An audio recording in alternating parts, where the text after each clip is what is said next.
Heyo, Glitch Tenno again with part 2 of my super impromptu Stego combat guide. Now I got much less of this than I initially thought I did, so there'll be much more explanation and setup than before. Even during the fight, I was never able to get an exact head count as we spent most of the time within the trees. But to hazard a guess, it was at the start around 5, and by the time I was recording, it possibly reached around 7 to 10 of them. But before I go further, as usual, like, comment, and subscribe to stay informed of all my latest videos, Evrima findings, and Evrima quick guide updates. So it starts here, where I've circled. I'd just gotten 1 hex of carbs after fighting the Ceratos from part 1 of this little series, when I started hearing Ceratos 1 calling and a lone Tenno 3 call. A Dryo came up to me and 2 called. I 2 called back and we wiggled briefly. Then it started biting in the direction I heard the other calls coming from. So, taking the hint, I charged in just in time to watch the Tenno die. Not standing for this atrocity, I opted to take on the role of the toxic body camper, and despite having under 20% water, camped it as long as I could, or for about 10 minutes. Much like with the strategy from before, I played the role of the dumb Stego who didn't know what to do or how to play, and managed to bait them into a kill. If memory serves, it was the same tactic as before.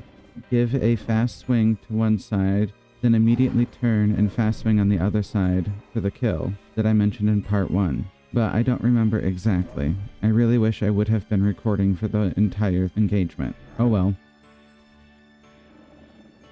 We continued trading bites for swings on the body until my water went red. Then I was forced to move to Delta, all while taking extreme water damage. At this point, they had yet to vomit me.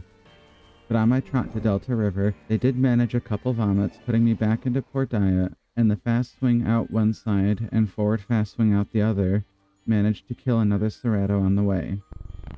After that, they kept their distance, with just 1 or 2 as the others regrouped. I got to water and refilled my tanks, only to get vomited again. At some point, another Cerato died, I believe, before reaching water, but I don't remember exactly, hence why the black egg there is marked with a question mark.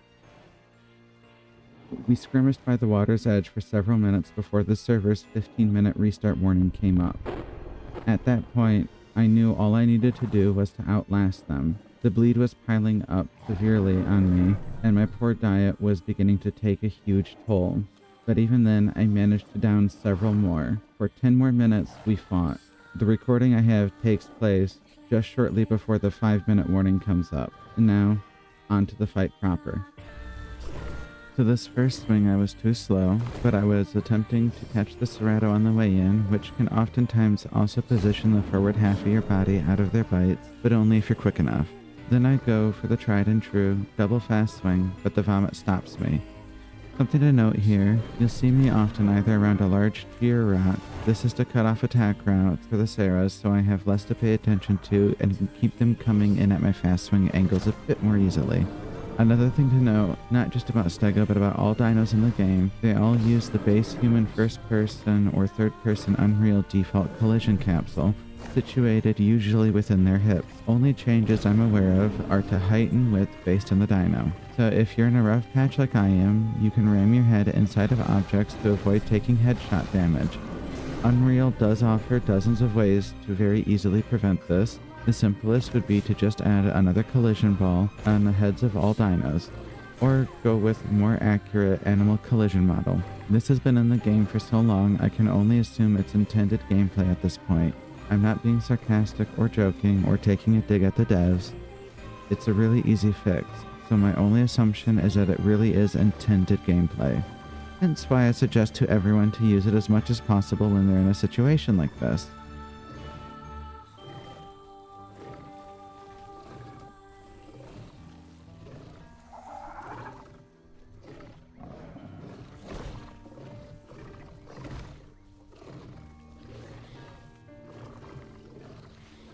You can hear the Ceras eating the bodies I killed earlier to refill their bile, and I take out this annoying little Dryo, while also dodging Cerato bite. Oftentimes, simply moving into a bite is enough to dodge a bite with a Steg. You move your head towards the attack, then it usually puts you in a perfect position to fast swing, or just slide your tail to the side like I was here while I was regenning stam. The plan right now is to make them think I'm totally stammed out and regenning next to nothing due to my bleed being so low, making them all overcommit so I can get a cheeky kill in, or at the very least some damage.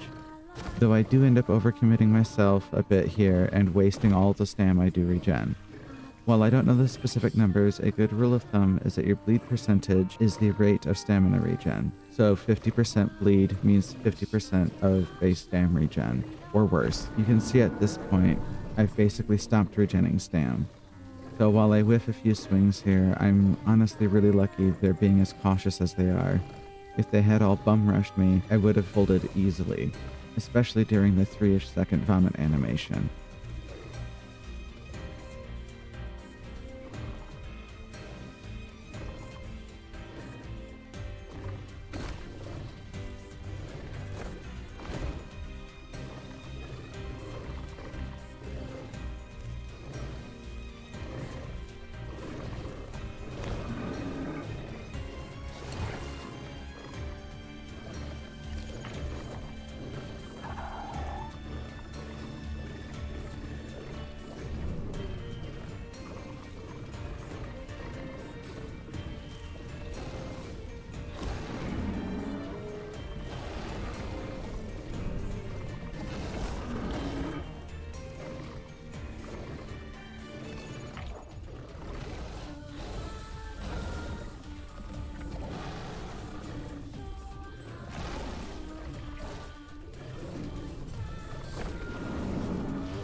But I'm really happy my Dryobud made it out safely. I do manage to get that cheeky kill in with the last of my stam, and just before the server completely dies and I hard log. It's important to know that you shouldn't log back in right away. Go do something for a while to give them time to get bored and move off. I hope I was able to offer some useful tips and advice. If you take anything away from this, patience, patience, patience. Try to move as little as possible when you have high amounts of bleed piling up like I did here. Know that at time of writing, if you're in a group or in a spot where you can safely tank a few blows, you can abuse the hardlog bleed exploit, detailed in a short on my channel to negate bleed damage. I only mention bugs and exploits that can be used and abused, as they seem to be fixed relatively quickly when they become very popular and widely used. Moving on. You can use the terrain to cut off attack paths and have a limited control of where your opponents are to make defense easier. Practice your fast swings, and you're well on your way to getting good with Steg. I do hope you've enjoyed, and until next time.